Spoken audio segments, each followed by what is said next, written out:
Hey, I'm Ryan. I'm the cider maker here at Angry Orchard. Today we're making cider. For us, cider making starts in the orchard. At harvest time, we're testing fruit for sugar, acidity, and tannin. Here in New York, the season is basically September to November. We use some fruit off our own orchard, specifically Rome apples, and then we also pressed some Baldwin apples and some Rhode Island greening apples from around New York State. Some of these apples stay on the tree a little bit longer. They develop more complex aromas and higher sugar. Sometimes we'll be picking fruit right off the tree and sending it right through the press, but we also will store fruit in cold storage, and that'll allow us to use the fruit kind of into February and March. So the first step in our process is dumping apples into a sorting tray. What we're trying to do here is just get a visual inspection. It's the first part of ensuring a quality cider. We want to know if the apples are in good shape or, you know, if they're a little rotten like this one, and if so, we toss it to the side.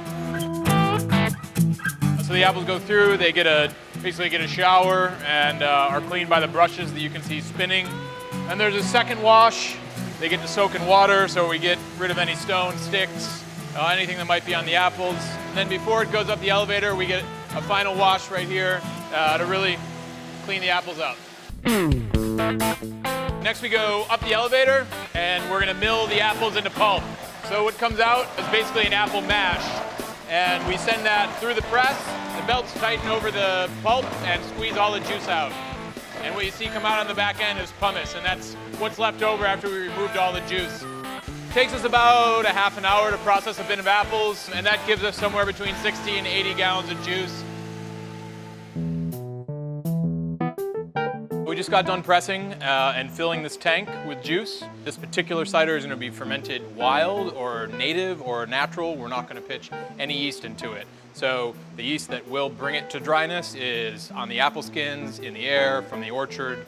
So that's really an expression of terroir of this place. And then we also play around with different wine yeasts, different combinations of wine yeast, different fermentation times, temperatures. It's sort of limitless what we can do in the cellar, and we're always looking for new and interesting ways to ferment. After about a month and a half to 2 months, we'll have a dry cider. At that point, this cider is destined for oak. So we'll take it out of this tank and we'll age it in some oak barrels. So the cider that you saw us making a few months ago has finished out in tank and been aging in these used wine barrels for the last couple months. These barrels gave the cider an opportunity to kind of develop and mature and turn into an interesting and complex cider. So it's got sort of an unfiltered character to it.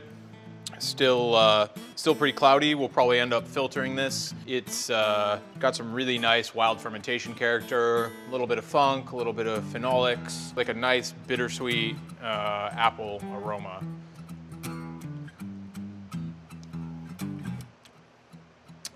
It's totally dry at the moment.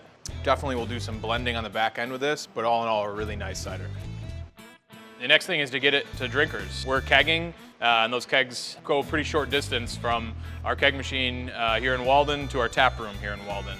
And then we also bottle some of this cider, and it's available in our bottle shop in Walden and in Walden only, so come visit us.